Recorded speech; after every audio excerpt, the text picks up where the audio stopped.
The Remarkable People Podcast. Check it out.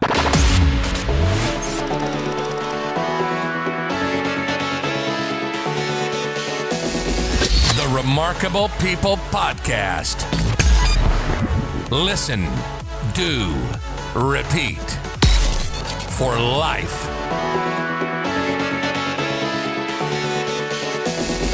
The Remarkable People Podcast.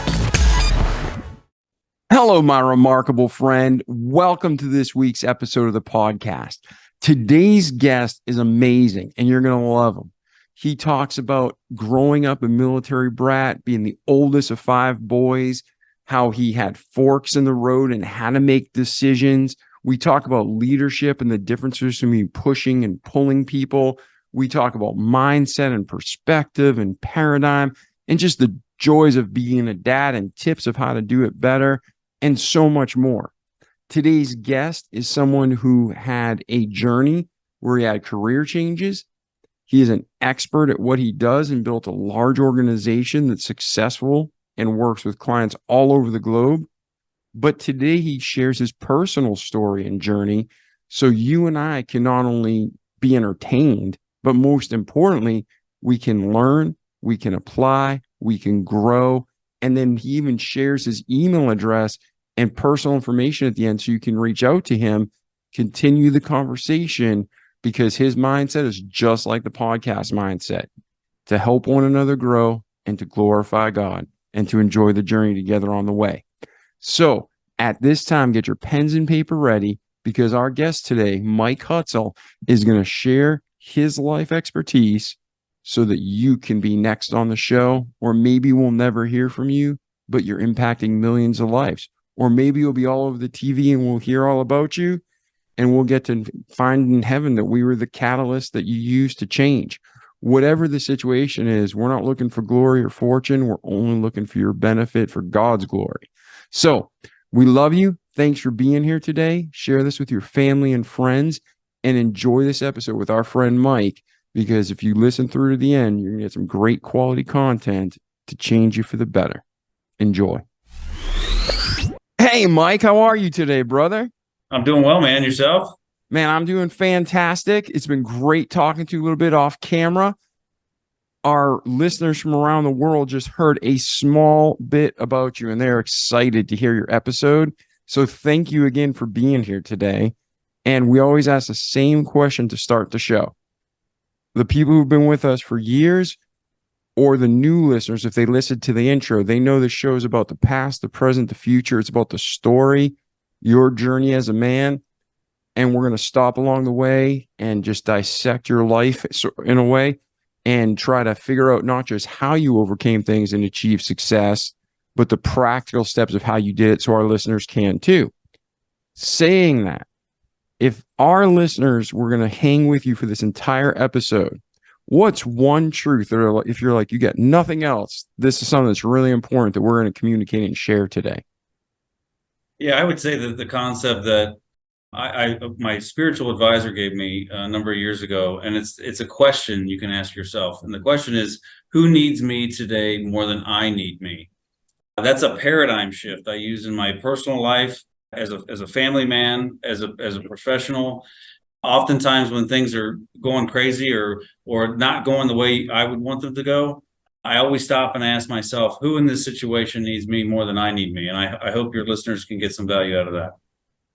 That's a powerful question that has deep, deep roots. So I'm looking forward to hearing this episode myself, because how many people struggle with their purpose, or even if they know their purpose, fulfilling their purpose, and to make sure they have more meaning. So that's fantastic. So in your life, Mike, where did your life begin? Where were you born? What was your upbringing like? Parents, married, divorced, brothers, sisters, aunts, uncles? What was your upbringing like? Yeah, so I was born in Cincinnati in the early 70s, 72 to be exact. And although I never really called Cincinnati home, my dad was 101st Airborne Vietnam era. So I grew up what's known as an Army Brat. I was the oldest of 5 boys. And because of Dad's service, we lived everywhere but Cincinnati, mostly down south, but across the pond. So we spent 3.5 years in Germany when Dad was stationed there. And it was it was a typical Army life in that 5 boys, 1 Army salary. I'm pretty comfortable at this stage in my life saying that we didn't grow up lower economic class. We grew up poor. Now, I'll tell you this, though. We didn't know it. Mom and Dad were really good about making sure we had all our needs. And as kids, we were surrounded by other Army brats. So we all we knew was that life. And although the salary didn't go very far, we never went without food or clothing or love or that kind of thing. Awesome. And then 5 brothers. Where were you in the order? So I'm the oldest of 5. I was born in 72, and so the next one is 4 years younger than me. That's Matt. Then Brian and Brad came, and they were a year apart. And the irony is the distance between myself and my youngest brother is 13 years. I like to tell people, a little bit tongue in cheek, I was the reason Mom and Dad got married, and my youngest brother Brent was the reason they stopped having children. We were both unplanned, but Mom would argue that our number has been 5 our whole life. They ended up with 5 daughter-in-laws and 10 grandchildren. Ironically, 5 girls and 5 boys. So 5 has been a number for us for our entire life. And the neat thing about having all brothers and growing up the way we did, David, is we're thick as thieves. I hear so many families, they move off or they go away or they lose touch. And my brothers and I are all here in town. Our family's all here. The kids are all here. And we spoil Mom with all of our attention and family gatherings, etc. So it's a unique situation. We know it, and we're very careful to protect it. And talk about that a little, because sometimes we grow up and things are so commonplace for us. We think everybody's life's like that. But the sad reality is most families aren't close anymore. And that's a huge problem from every aspect and every level of life. What are some of the things that your family does that keep you close? I think most of it's time, honestly. I think part of it is our background. So there's a certain amount of humble pie that comes up that comes with growing up in poverty, right? We had to rely on each other for everything. Of course, that growing up the way we did, it was back in the era where kids went outside to play and you ran the neighborhood and things like that. And I think that those kind of experiences growing up, it wasn't easy, and we were by no means perfect. I mean, Dad, even after the service, was working 2 jobs usually. That we had some alcohol things go through the family over the years. And so there was some imperfections, but those difficulties that we encountered, not only from the poverty side, but some of the internal stuff we were facing, I think really drove us close as brothers. And so now it's really a matter of how do we really find time to spend with each other? It's not just even, and by the way, it's not just even with the whole family. My brothers and I collectively go and do things, what we call experiences. We'll go and experience things together now, some of us for the first time. And it's a way for us to stay close and stay bonded and keep meaningful interactions happening on a regular basis in our lives. Excellent. So now, when you were growing up, you talked about your mom and your dad, you talked about your brothers, and then that just internal strength and that bond that was part of your family. What do you think the military background had into also bringing that team together? Was that something that just for generations your family's always been proud and strong and close, or was that something that was even further strengthened by the military tie?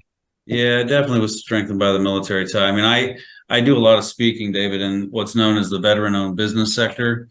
And I joke because I'm an Army brat, which means I didn't ever serve. But I tell the audiences a lot of times, look, I knew what a 4-inch fold was by the time I was 5, because Dad was a drill sergeant, amongst other things. And so we had a very orderly household, everything. And I can remember the old green Army blankets that we have to spread, but Dad would want to bounce a quarter off of our beds as young men once we knew how to make our beds. We learned all kinds of military terms too. Dad didn't say go out and pick up the trash in the yard. Dad would say, give me a police call, but we knew what that meant. Okay, it's just a military term for the same thing, but we understood that we had to go out and do a police call. So he brought that home.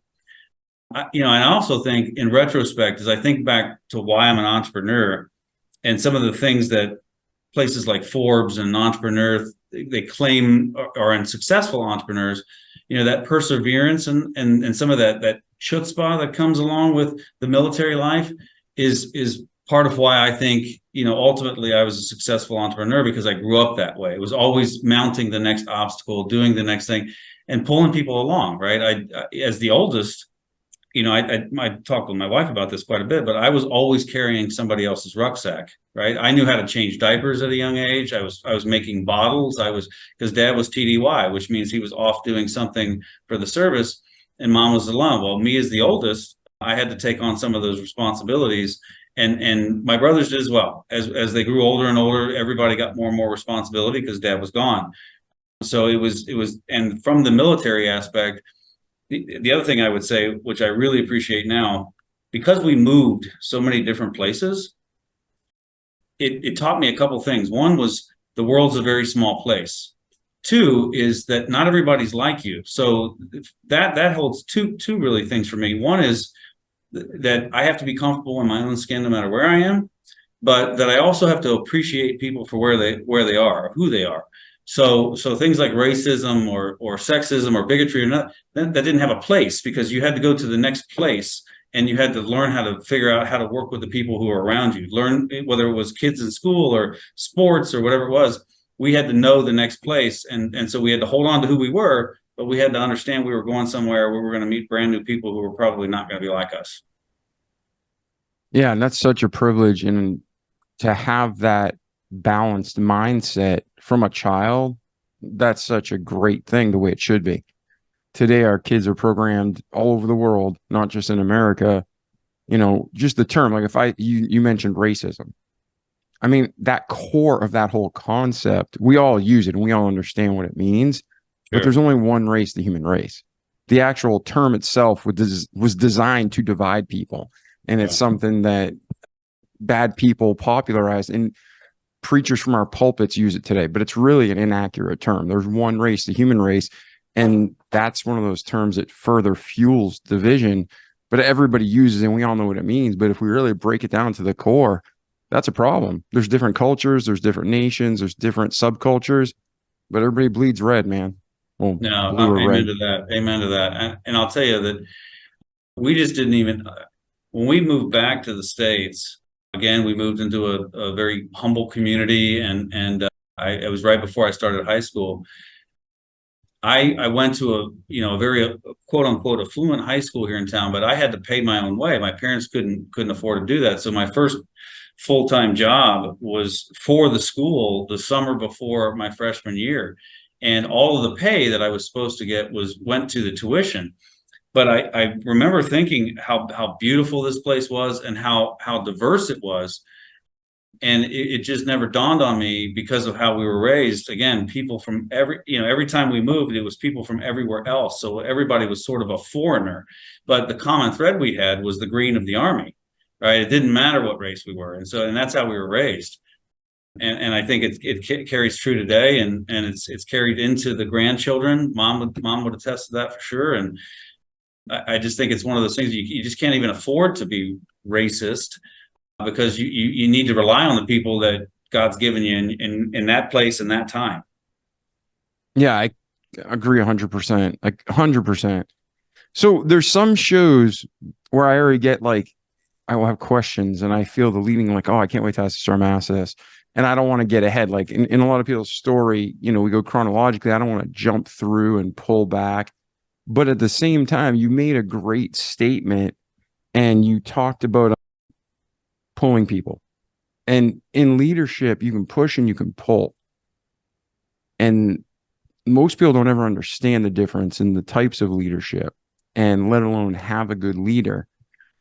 But that learning of pulling people and helping them, that style of leadership, was that something, again, your father and your mother instilled in you? Or is that something you learned as you came through? Because just the fact that you use that term, that's not like a natural term for people to use. Yeah, I think it was a combination of things. I mean, one thing mom insisted on, no matter where we lived, was a Catholic education. So I'm considered a Catholic Christian. Mom taught us there was not one right way up the mountain. That each version of faith is up to the individual. But some of what I learned, I would argue, was also in school, right? So like my high school, for example, their mantra is men for others. And that can mean a lot of things. And it can be one of those big ambiguous statements that means I mean really well, but I never actually do anything. Part of what I learned was love is an action. It's a verb, right? And so to the point of pulling people, you got to demonstrate that. And so the men for others concept that I learned while I was in high school, a lot of the work I can remember, David. Here's a great example. I didn't recognize we were poor until I was in high school. And in my high school, we had a community action program that was required for juniors and seniors. And I remember feeling great about that because I was like, oh, there's people worse off than me. Great. We're helping them and all these things.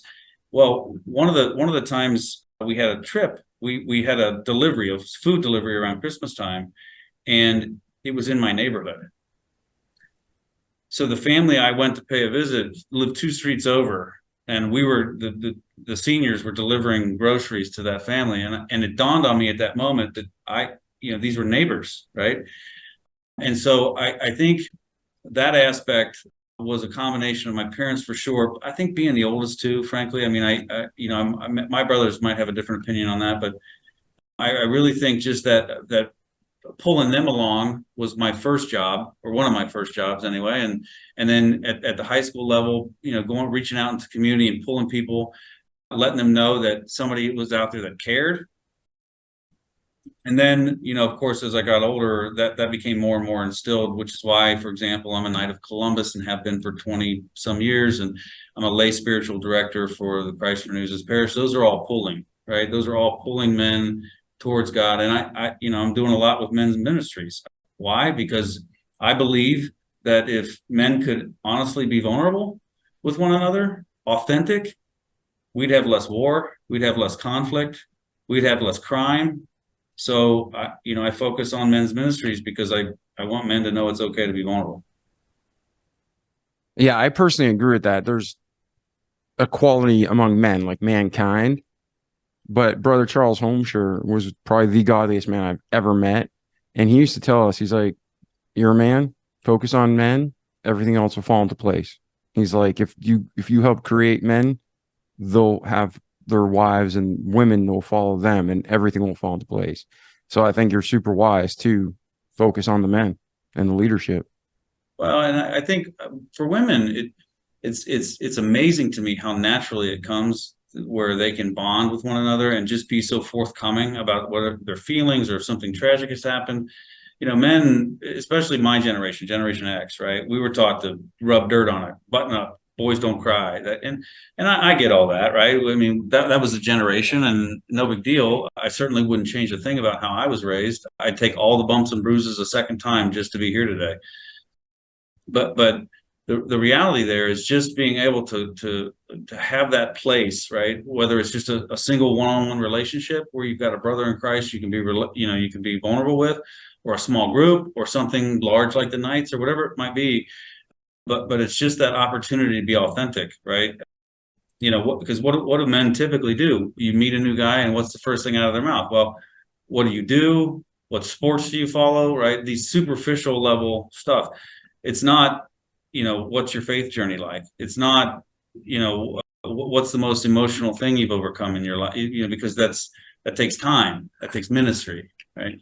Which is part of the reason I'm passionate about, I guess. Yeah. So now you're growing up, and between your birth and high school, is there anything else significant, remarkable, and not remarkable like fantastic, just something worth mentioning that ties into your life today before we move forward? I think the one thing I would say that was a pivotal point in high school was I attended a Kairos retreat weekend. So growing up the way I did was, it was sort of machismo on the streets, right? Out and when you were out and playing, it was, you sort of solved everything fisticuffs and of course they don't do that anymore. Maybe they do. I don't know, but they probably should in a lot of ways. Yeah, well, just get some of the energy out, right? Like, just let's go out and fisticuff it and then be friends afterwards, right? That's kind of was the mantra back when I was, even with my brothers, we used to do that. I don't want to put words in your mouth, and you can say, Dave, you're flat out wrong. But in my life, I didn't have any brothers or sisters growing up. But some of my best friends to this day are guys I got in fist fights with because we didn't get along when we were younger. And then Right. you win each other's respect. Right. And, with brothers, I'd see like my best friends were four brothers that lived next door. They'd fight with each other. And it's just, there's something healthy about fighting. I mean, it's not that maliciousness fighting, but there's something healthy for a man to fight, to develop. Yeah. Well, and my brothers and I, we don't fight anymore because we're past that, I think, but we still heckle each other. So, and there's a little bit of a humility aspect there, right? It's like, I love the passage in the Bible about where Jesus says, we can't be a prophet in your own town. Yes. When I get together with my brothers, it's almost like we all fall back into our 20s, ribbing each other, giving each other a hard time kind of thing.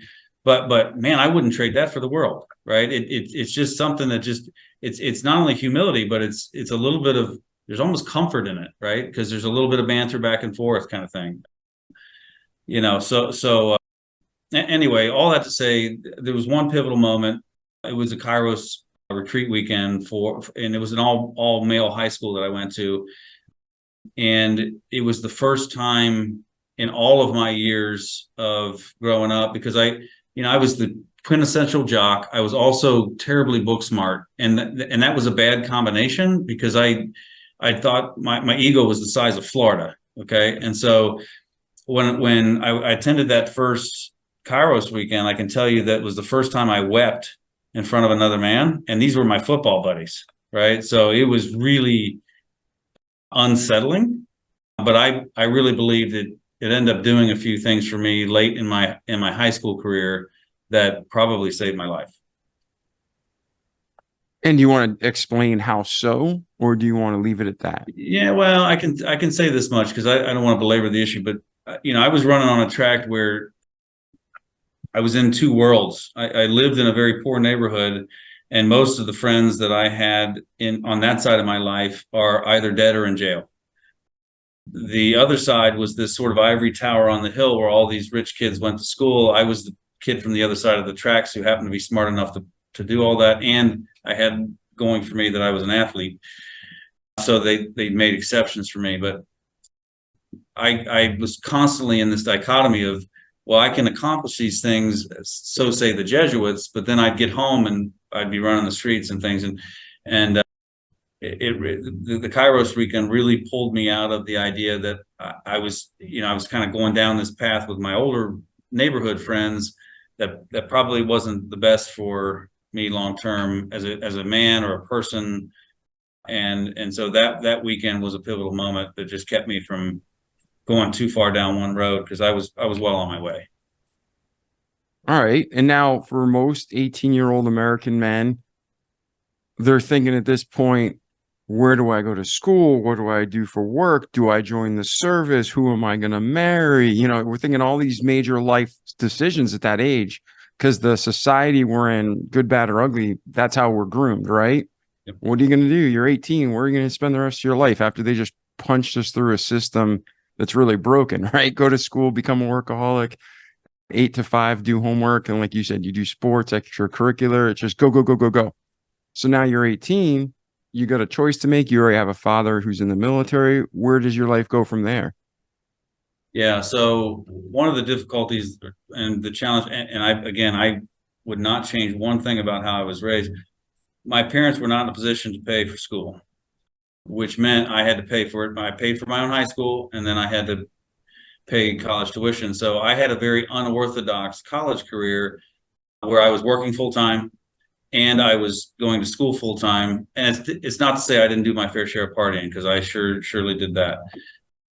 But it was on again and off again. So it took me a while to get my undergraduate finished because I had to stop and pay bills and pay for rent and all the other things that came along with it on top of the school tuition.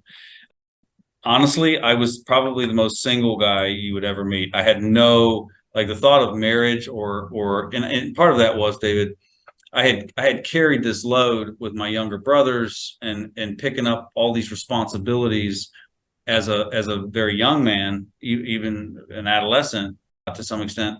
And so when I got out of the house, I didn't want any I had no intention of getting married. No, I didn't want any baggage. I didn't want anything slowing me down. I wanted to meet people. I wanted to go. I wanted to see, and I had the travel bug.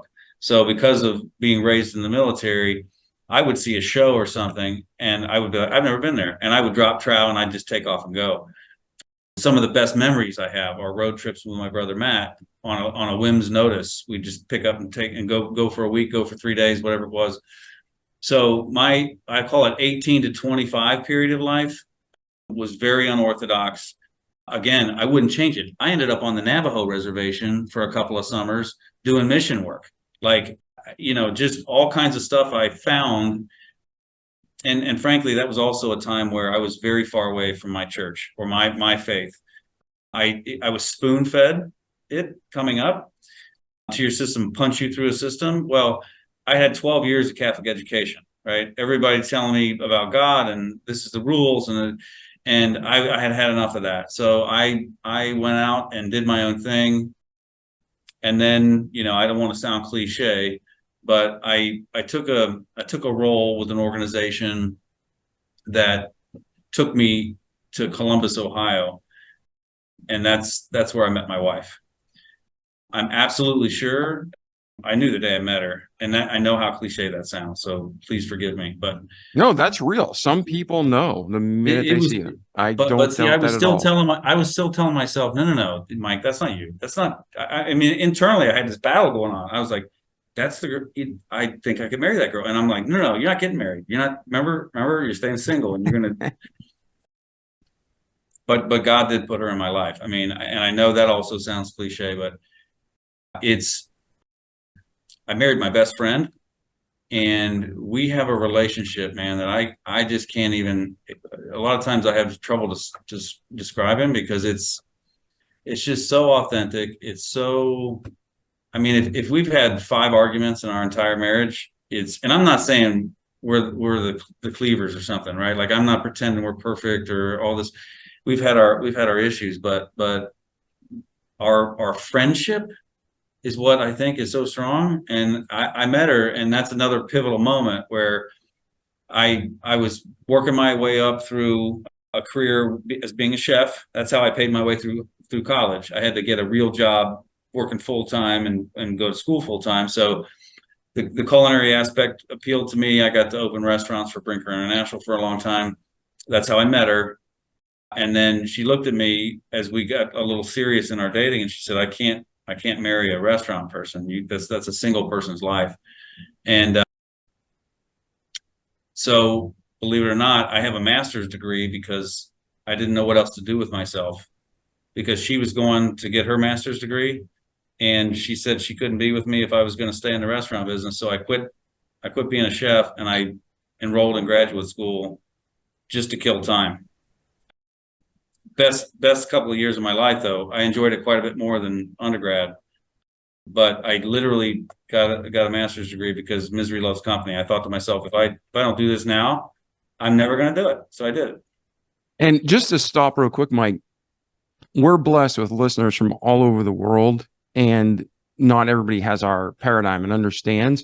So if you're listening to Mike and he was acting as a living profession as a chef, in America, most chefs, and Mike, again, you correct me if I'm wrong, they'll work 80, 100 hours a week. It's grueling. It's long hours. It's late nights. It's holidays. It's weekends. So there's nothing wrong with being a chef, and there's nothing wrong with being in the restaurant industry, but it is not conducive to family life. So that was your wife's concern, correct? It was. I mean, to make it work for myself until I met her, classes were in the morning. And then I would get to the restaurant around lunchtime, and I'd work until all hours. And you're right, weekends, holidays, nights, all the stuff. And it's you're absolutely right. It's not conducive to let's call it traditional family life, which is where you can come home and be with your family in the evenings and spend time with your children on the weekends, etc. Yep. Yeah. So his wife had good legitimate reasons for her request. There's nothing wrong for anyone listening who is in that industry. But if you know what you want out of a marriage and life, you got to be equally yoked. And for Mike and his wife to be equally yoked, that was something she knew she needed. So that's good. She communicated that to you. Yeah, and it was kind of a do or die moment in our relationship because I had succeeded quite a bit in that role, especially with that particular company, and I was like, man, I got to leave all this money and now I also knew I was leaving the lifestyle behind, which wasn't all hard to give up because I got some life back, but it was a transition for sure. All right. So now I was a little unclear. You said you traveled during that time period and you went on mission. Was it a missions trip to the Navajo? Yeah, so it was yes, it was a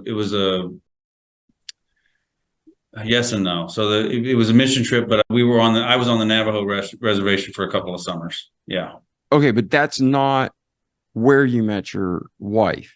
No, no. Okay. I just wanted to make sure I was unclear. Sorry. Yeah. So by the time I had met her, I had long since been on the Navajo reservation before. I just happened to be opening a restaurant, a macaroni grill in Columbus, Ohio. And Okay. she was taking a year off between undergrad and graduate school, and she got a job there, and that's how we met. Beautiful. So now you both decided to get master's degrees, and that was actually a good time during your life, you said. And then at what point do you get married and where do your lives go from there? Yeah, so right at the end of she had a medical approach. So she's a speech language pathologist. So she had a little longer than I did, an extra summer or something. But we got married the Labor Day after she graduated. And then we moved to Memphis, Tennessee, to just move far away enough from family to just really start our own lives, so to think. And it was also a fun year. We had 2.5, almost 3 years of marriage with just the two of us, which gave us that wonderful opportunity to figure out how to live together, how to be together, how to do grown-up things like pay our bills together and all that stuff. But we also got to have fun, right? Like we got to, because we didn't have any children, we were able to just pick up and go, or go travel here, go travel there. But it was formative years in our marriage because we were just being friends still and just enjoying one another's companies, just at that time now as husband and wife. Beautiful. And then did you end up staying in Memphis or did you move back? When did you decide, okay, it's time to start a family, we're going to move back? How did that work That's out? exactly how it happened, David. So we sort of were kicking around this idea of having kids, and assuming, of course, I've heard so many horror stories over the years about how people have trouble. We just assumed God was going to bless us, right? But one thing I told her was, I said, well, your family's in Columbus, my family's in Cincinnati. And I kind of referenced, this is one of the negative things of growing up an Army brat. Back to my original part of the story was I had this huge family. Dad had this huge family here in Cincinnati, but I didn't know any of them growing up because we were always gone somewhere else. Dad was stationed.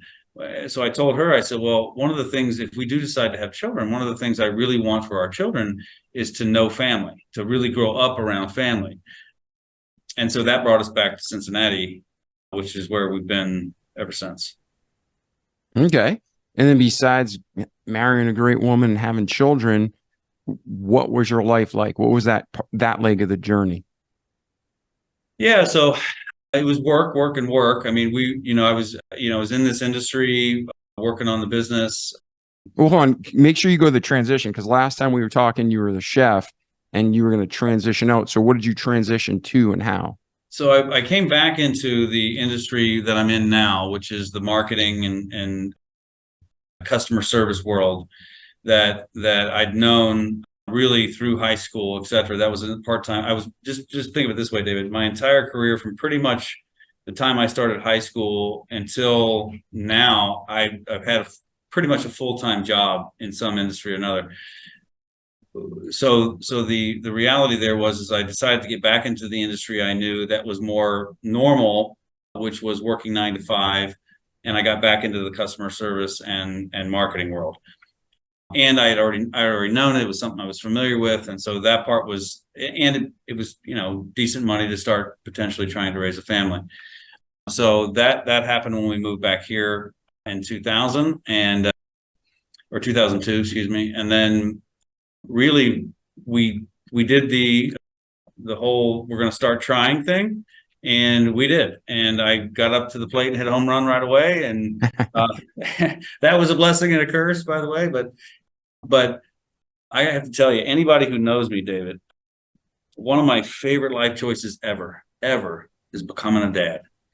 I love being a dad. Okay. It's one of those things that, now I'll admit, and my wife will say this to anybody who will listen, is that when they were young, and I mean really young, like fresh out of the womb, I was really bad at interpreting the cry, right? Like, were they hungry? Did they poop?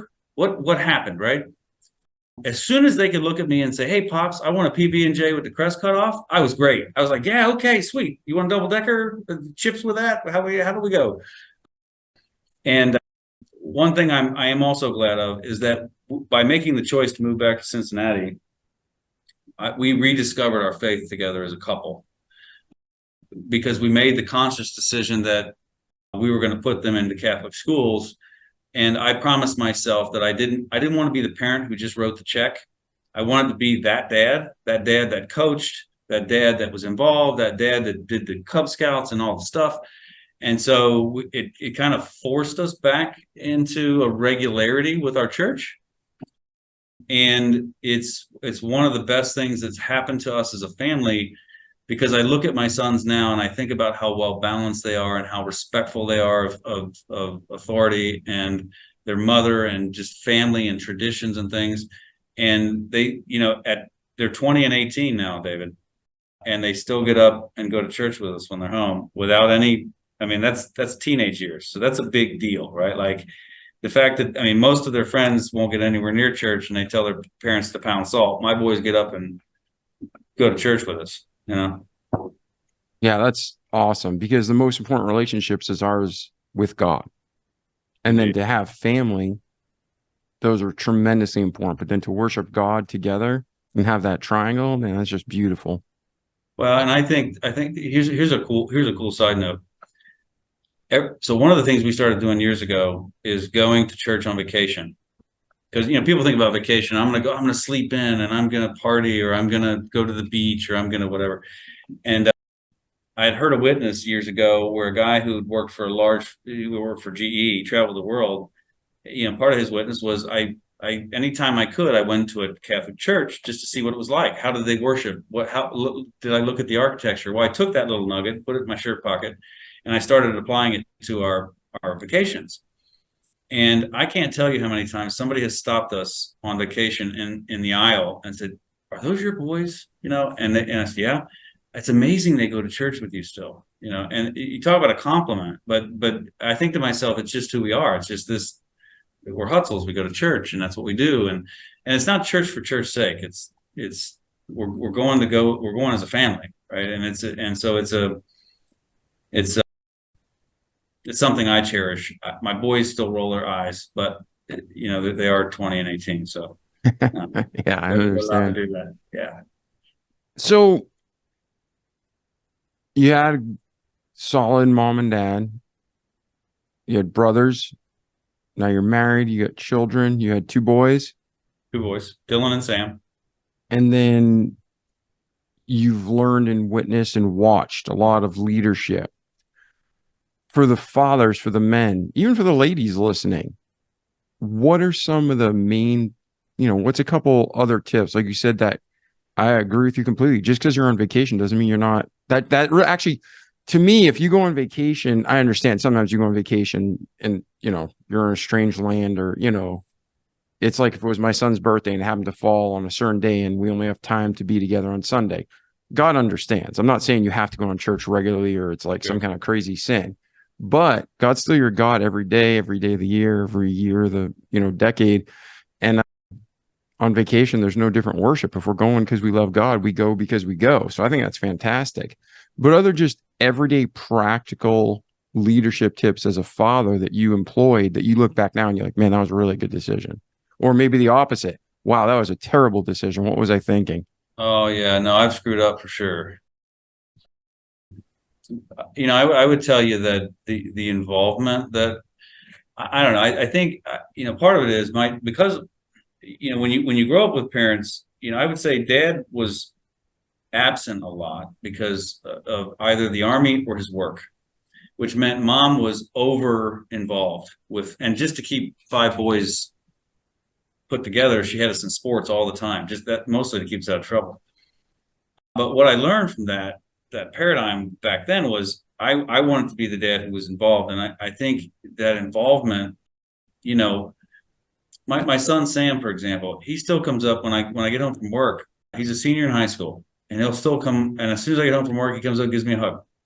Right? I mean, how many 18-year-olds are willing to give their dad a hug? Like, and so I think it has really had to do with involvement, David. I mean, but also just consistency. Like my wife, this is the military. This is another military thing. My wife has always told me I've been hard on the boys, right? And I said, I said to her, well, I didn't grow up like this. I didn't know about a pool in the backyard or a golf cart in the garage or these kinds of things. In fact, the house that I consider my childhood home here in town sold for $40,000 in 2021. Okay. 2 bedrooms, 1 bath, no central air, 5 boys. Okay. Mind you. All right. So to say we were cozy is an understatement. So I think just a combination of that consistency, the discipline for sure, but purposeful discipline, right? Like, explaining to them, and when they were growing up, I said, God, just don't make me be the bad guy. I will, because I want to be a good dad. I will be the bad guy, and I will ground you or do whatever. So I think that's some of it. Did we get it 100% right? No. Both boys struggled with some version of ADD or ADHD, and we were going through that whole tumultuous time. Both boys had health issues when they were young, and we were making choices. But I really think if I had to say one word, it would be involvement, right? And consistent. Maybe 2 words is better. Consistent involvement, right? In their sports, and their studies, and their lives, and their friends, and their, because my boys still want to spend time with us, and I cherish that, to be frank, because I know so many parents who don't have that, right? Their kids get ready to get college age, and they want to get gone, get in the wind. My boys still want to watch a movie on the weekends or hang out and play pool or do whatever. And so those are the kinds of things I would probably offer your audience.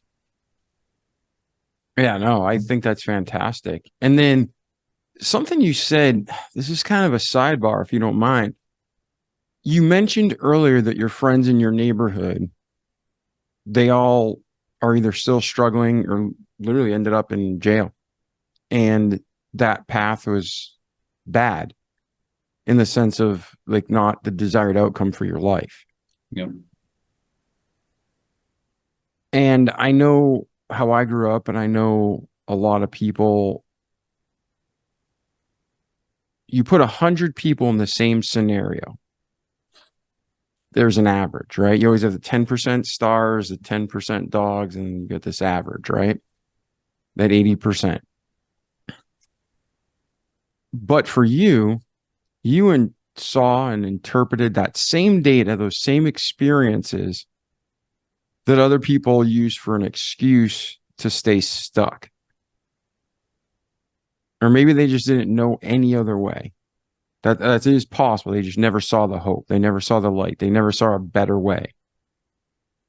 Looking back at your life, excuse me, did you just always know from the travels with the military, this is temporary, I don't have to live like this forever?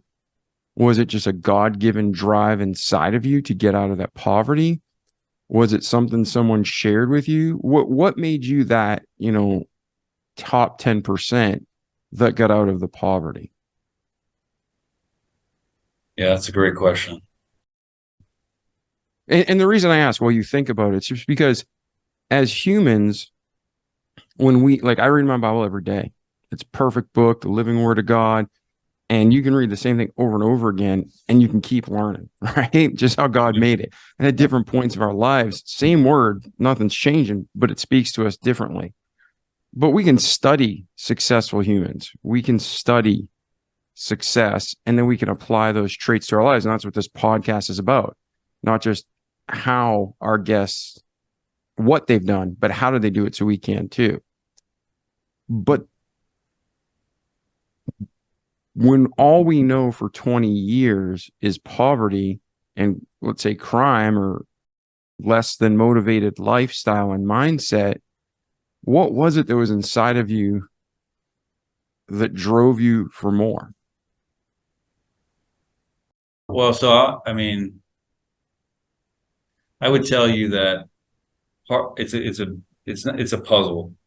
Maybe only 4 or 5 pieces, but it's a puzzle. I would tell you that I know at this age of life, I'm 50 this year, that I can look back and tell you that I was always the guy who thrived when the obstacle was the toughest. All I needed as a kid, for example, was for somebody to tell me I couldn't accomplish something. And I would not only go accomplish that thing, but I would do it in some fashion that was better than whatever. And it was always had to be my way, which was not always good, by the way, because it fed my ego. But I can't say that I didn't dip, right? Like, in fact, I consider myself broken pottery in a lot of ways, right? So lots of scars, lots of memories, lots of things I'm not proud of, especially during those years because I didn't know. I mean, again, I mentioned the word dichotomy between how I was, what it looked like when I went to school at high school, and then when I would come home. It was like this stark contrast of two lives. I know part of it was the foundation mom and dad gave me with the education, and I think honestly part of it was God just deciding He had more planned for me. And I don't mean from a business success standpoint. I mean, I'm still trying to figure out what God has planned for me. Like, I know I've been put into certain people's lives for different reasons. I know certain people have been put into my life for reasons. Do I have it all figured out? No, but I can say that what I did know was, the poverty, the crime, the drugs, the alcohol, all that stuff. It was easy there were times where it was easy to follow that. Like, it was just easy because it's not difficult to stay up all night and party with your friends and and do all those things. But there was a point where some of the novelty had worn off, and I was trying to outgrow it one day at a time. And it was a conscious effort. I want to outgrow this. I don't want to be like this forever. I don't want to live here and raise my kids here, if that even was a thought, right? Like, so, I think it was a combination of things, David. And it's kind of like this, as a child, I would tell you, mom was our rock and dad was our provider. It wasn't always pretty. But when you look at the parents that we had, I would say to you, you can make a choice when you have bad parents. You can either be a bad parent too, or you can take everything you learned from your bad parents and be a better parent, right? And I chose the latter, but it was a choice. And that is, like you said, it's a conscious decision. It's something that you look at the options, decide, and then pursue that direction. Yeah, and it's not a perfect line either, right? Like, it's more like an upward bar chart, or you go up, and then you take a dip, up, take a dip, or maybe even slide back a whole level. There's been those stages of life too. We've only got a limited time here, but the reality is that I cherish my scars, I cherish my broken pieces because they're stark reminders of what I could have been.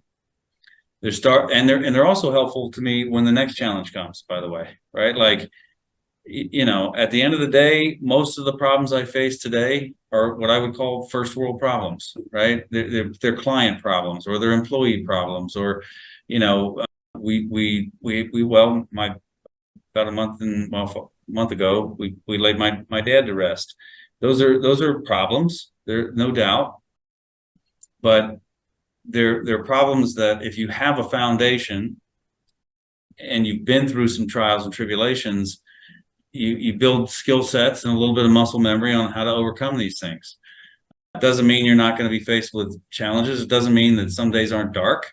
It just means that you have a choice. You can you can have a pity party or you can march on. And, nobody wants to, you can invite as many people as you want to a pity party and nobody's coming. Right. So. All right. So let's kind of jump back into your story now. So you get married, you get back into marketing.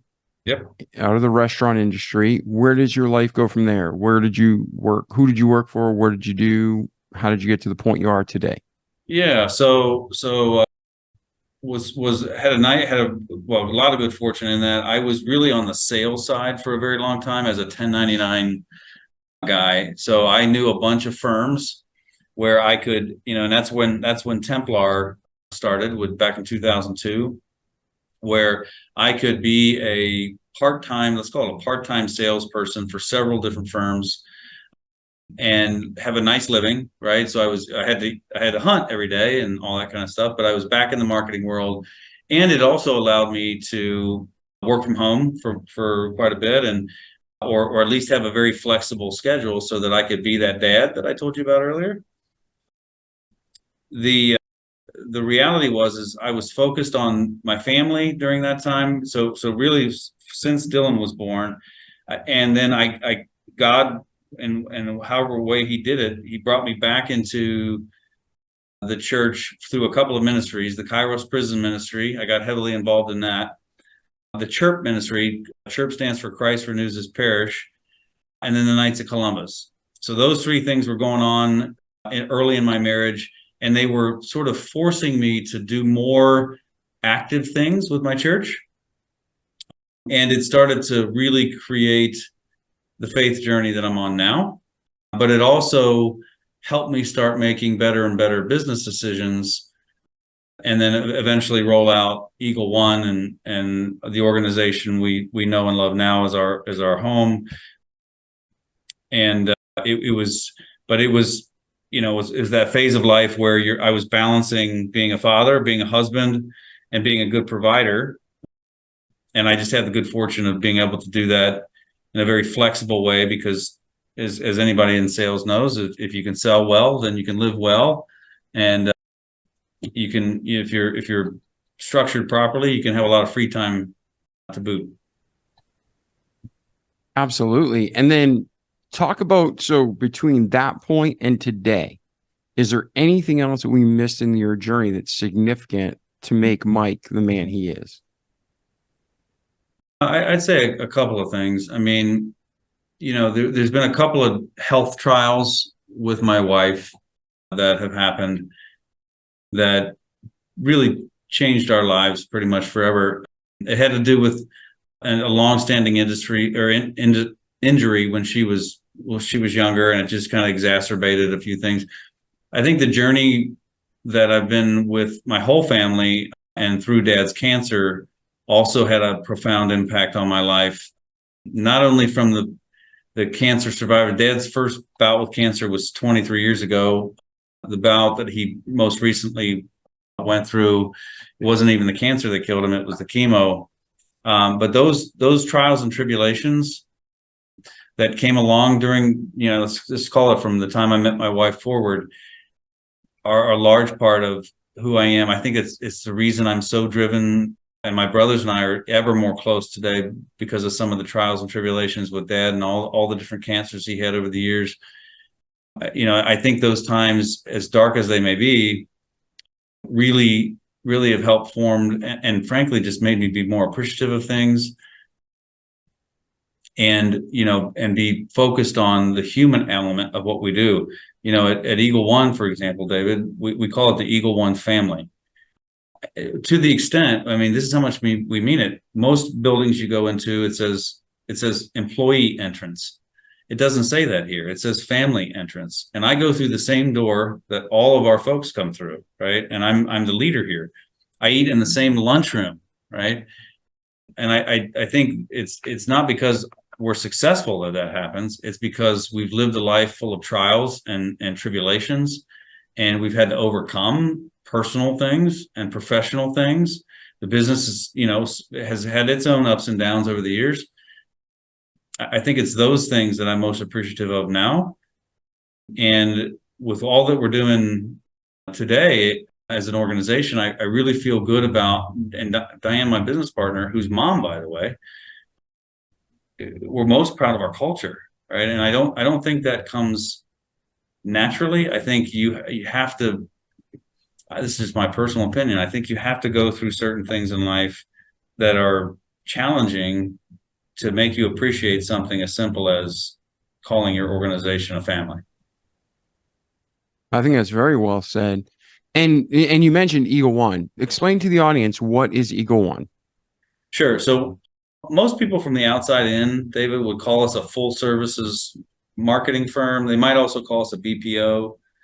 We have 4 different divisions. We have our customer experience division, which is competencies like inbound call center work, live chat, email, back office. We have our lead generation teams that do outbound calling and LinkedIn efforts, emails and texts. We have our digital marketing division, and most folks are familiar with that: SEO, SEM, social media management. And we did a really cool thing. So a business partner of mine, Bill Testa, he and I worked on a program for, it's been about 7 years. But this year we rolled out what's called our Frints division. And the Frints it's our unicorn. It's the first one I've ever been a part of, but it's a marketplace that combines patented technology, patented process, first-party data, and direct mail. One of the smartest things I've ever been a part of. A lot of fun. We're just rolling it out this year, but I feel like a kid at Christmas because we're doing something brand new, creating this brand new marketplace, and it's fun when you sell commodities for so many years. You're like, oh, I know what a call center is. I know what a digital marketing. Okay, great. What's Friends? What's that? What is this? So it's fun to be a part of something so novel and something that we believe is going to have some great impact in a few industries. So that's who we are. Beautiful. Now, you talked about, our personal bleeds into the business and vice versa. What are some of the, as a man who's trying to follow God, lead his family, lead a business, what are some of the main, obstacles you hit, or something you can share, and how did you get through it? How did you balance life through it?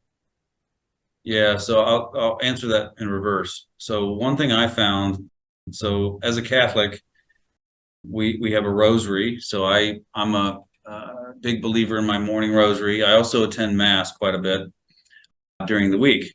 And I do that not because I'm telling you that, not because I want to pat myself on the back. I'm telling you that because sometimes starting my day that way prepares me for what might be a thunderstorm of a day, right? I think my biggest challenge still as a not only a business servant, but a business leader is when we're dealing with people, whether it's a client or an employee or whatever, where there's, to me, the human element is gone, right? That people are being, unusually cruel to one another, or unusually greedy, or to me, business is so simple. We're all people. People buy from people, right? And so, most of the challenges we see come when we meet people that are self-serving, greedy, or worse yet, which we don't allow here. When we get a client that likes to abuse people because they're in a position of power, I'm the client, and I'm always right kind of thing. And we simply say, this is how it works here. We don't abuse our people, and neither are you. So if you can, that's part of the reason, David. Honestly, if you look at our website, right on the homepage, it says 2 things. It says we're a military family-owned organization, and it says we're a faith-based organization. Okay. And so I get my fair share of hecklers about that, by the way. I get little snippets through messaging on LinkedIn. Who do you think you are? It's 2023. What does faith-based mean? You're a for-profit company. Well, and I never respond to that kind of stuff, but I always think to myself, well, you've told me I don't want to do business with you. Thank you. I know that in advance now, right? But it's not us claiming we have the only right way up the mountain, right? Like that's not what it says on the website. It just says this is who we are. And if you're comfortable with that, great, let's talk and do business. And if you're not, it's better you know that now, because you wouldn't want to work with my sort anyway, right? Like, so, and then there's the normal stuff. I mean, I think there's times where in business, especially, things happen and it drives me crazy. because I'm, DI on the disc chart, but they're beyond my control. They're beyond our control. Something's happened, and it's potentially ruined a relationship, right? And again, I revert to prayer. I mean, I don't want to sound like I'm certainly not the holiest guy. In fact, I tell people at my church, I'm a simple doorkeeper, right? I want to bring people into these men's ministries, and that's my job. Just bring people in. But there are times where things go beyond our control, and those are the ones where I'm like, I'm not sure what lesson this is going to teach us, but as long as we learn something from it and we don't let this happen again, then it was worth the burden. So when you're going through those situations that we all have, everybody's had them, everybody's going through them now, everybody will have them, the things beyond our control. What are some of the steps you've learned? Like you mentioned, prayer. I agree 100%. 100%. If it wasn't for my relationship with God, I'd be done. So what are the things that you recommend, Mike, to get through those circumstances, professional or personal, when the onset, the catalyst, the main event is something out of your control? Yeah, so both personal and professional, I would say others, right? So on the professional side, for example, Diane and I decided a couple of years ago that it would be wise for us to form an advisory board. And we decided to pick people who were way more accomplished than we were, but despite their professional accomplishments, they were some really good human beings. They're still serving on our board today, and we can go to them when those challenging times come and go, well, we want to be, as Christian as we can be in this situation, but we have to address whatever the problem is. So, and just get some feedback, because sometimes, they're looking at it in a way we're not. Personally, one of the best things I ever did, and I don't have one now because he passed away, but for about 8 years, I had a spiritual director. Jerry Sasson was his name, and he was a deacon at our church, but he was part father, part grandfather, part uncle, part big brother, part good friend of mine over the years. And even though he was my spiritual advisor, he could guide me with some of the difficulties we went through with the boys on one hand, and he could guide me or give me ideas to think about on the business side too. So I think just having even if it's just one person, you can really confide in and be authentic and spill your guts and say, I'm struggling with this. What can I do? I would also say, if you can have more than one person, all the better, right? A small group or something. Just some sanctity, some place you can go and have an authentic conversation about whatever the challenge is. And I think that does a lot of things. First of all, it gets it out, right? Another thing it does is it gives you a chance to hear perspectives that are not your own, right? And I didn't think about it that way, kind of thing. It's just important that, again, even if it's one person, to have that. The other thing I might offer your audience is, and I've done this for 25 years or so, is as simple as it sounds, I journal every day. And when I do that, it's partly personal, partly professional, partly me asking God questions, partly me working through whatever situation I'm working through. But sometimes it's just getting it out of my head and getting it down on paper, right? And then looking at it and going, oh, that's how I feel about it, right? Like that's what was on my mind. It just, it's kind of, that's just another idea. And it's helpful to me. And it has been for years. So that's another way I kind of deal with both people or, personal stuff and professional stuff. And then today, is there anything we missed in your journey, Mike, bringing you to today before we transition to where are you, where's EagleONE, where's your family, and where are you headed?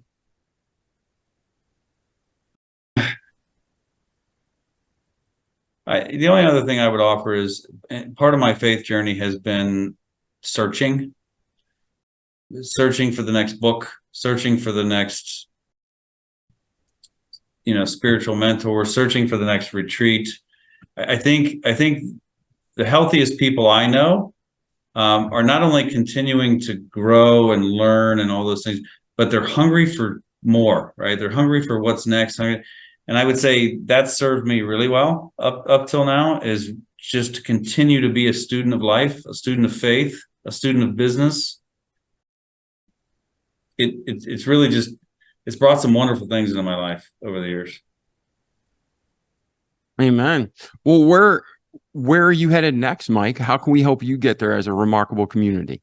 So the first thing how can you help me? Well, anybody who's willing to pray for me, willing to pray for EagleONE, our clients, our people, our staff, that would be wonderful. You know, if anybody's got ideas that I didn't share on how to best deal with life, a great book or a great experience, a retreat or a pilgrimage or anything like that, I would love to hear about that. I'm always on the hunt for the next thing God can teach me. You know, and if there's anything on the business side that someone has out there that can share with me on how to be a better business owner, or, you know, we a better servant leader, I would love to hear it. And I would love to hear other people's stories. So if there are people out there who can resonate with what I've said today, or has benefited in some way, then I would love to hear back from them and or converse with them or whatnot, just to, I mean, because at the end of the day, you said it in the very beginning, David, we're all the human race, right? I want to meet some other good humans. Yeah, it's like we're friends forever. You're repeating the whole theory of the show, right? Right. Love God, love each other, grow together, sharpen as iron sharpeneth iron, so the man the countenance of his friend. So awesome. So if someone wants to get a hold of you, right? Whether they're personal connection, whether they're like, hey, I want to talk to Mike about some work for my company. Quickly, who are the best clients to work together? Like, the people looking for X are the ones you typically serve. Like you mentioned the divisions, Yeah. but are they small business owners, under 1 million, under 500 employees? Are they large corporations? Who's your ideal client? And then how can people get a hold of you? Best way. Yeah. So we're what I would call client agnostic. And we really, so if I drew our portfolio up in a pie chart, I would take one portion of that, about 30%, and I would call that the enterprise side of our portfolio. Enterprise for us is the fortune space, federal, state level government. So the big logos people are going to recognize. The other 70% are the small and mid cap space. So we love to work with entrepreneurial companies. You know, anybody, and again, being agnostic means we can be in 30 or 40 verticals at any one time. So we have small startups, we have mid cap folks, we have the big logos everybody recognizes. To break it down across the channels, if you're a B2C company, you're probably talking to us for either the customer experience work that we do or the digital marketing work that we do. If you're a B2B company, you're probably talking to us about lead generation or the digital marketing. If you're what we call a packet sponsor, that's where the Frints division comes in. And a packet sponsor is really a good example of a packet sponsor is an organization like Chewy or AAA. These are organizations who have two portfolios, consumers and businesses that they interact with on a regular basis. As awesome. far as go ahead. I was gonna say, as far as how to get a hold of us, website is www.eagle, common spelling, the numeric 1 group, commonspelling.com. Email address is real simple, Mike, common spelling, Mike, Hutzel, Hutzel, at EagleONEgroup.com. I'd love to hear from you on LinkedIn. I'm on LinkedIn, so reach out. Or you're welcome to call the main line at 513-847-0410. Beautiful. So if you're listening and you want to talk to Mike, reach out, you want to learn more, you want to see what his company can do where you can work together and grow, check out the show notes. I'll put links in there to everything Mike just mentioned, or you can already be shooting him an email now. Mike, it's been a true honor to be here today and to just start our friendship, man. It's been great talking to you. I know it's been 9 months since our pre-call, so thank you for your patience to be on the show. I've learned a lot, and I know our listeners have too. Yeah, David, listen, it was a real honor to be here, man. I you know, if today helps one person out there, either personally or professionally, it was totally worth it. I'd love to hear from your audience, but just the takeaways, man. I hope somebody got something today that'll make them a better person, a better servant, a better business leader, whatever that might be. And so I'm pleased to be here, and thank you for your friendship. Oh, absolutely. Hopefully we'll continue it in real life and not just on the air live before, thousands of people, right? Indeed. So let me ask you one last question before we sign off. Could be something you mentioned, could be something that just popped in your head. Is there any final words you want to leave with our listeners? Yeah, just don't forget what I said in the beginning, that the idea of thinking from the perspective of others, right? Who needs me today more than I need me? That can be on a professional level, that can be on a personal level. It really has always served me well to, especially when things are difficult, to think about who else I can help or who else I can focus on besides myself. I'd really encourage your listeners to think about that in their personal lives and in their professional lives. Amen. That's great advice. Mike, thank you again for being here today. Ladies and gentlemen, like our slogan says, listen, do, repeat for life. Don't just listen to this great content Mike shared. Do it. Repeat it each day so you can have a great life in this world, but more importantly, an eternity to come. This life is a grain of sand that fell off a grain of sand, and eternity is everything else we can imagine. So let's have a great life. Let's have an even better eternity, correct? So we love you. Thanks for listening. Reach out to Mike. Reach out to me. Any way we can help you, we will.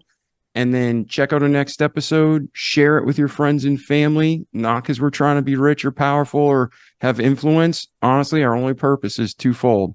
Love you and love God. Love God first, but we do that by loving you. So we want to help you grow. We want to see you thrive. And that alone will glorify God because he loves you more than anybody ever could. So I'm David Pasqualone. This was our friend Mike. Mike, thank you again, brother. Thank you, David. It's been a pleasure. All right. Have a great day, everyone. We'll see you in the next episode. Ciao. The Remarkable People Podcast. Check it out.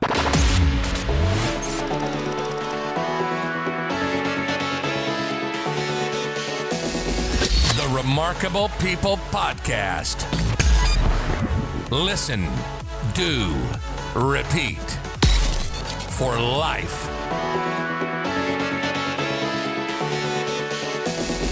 The Remarkable People Podcast.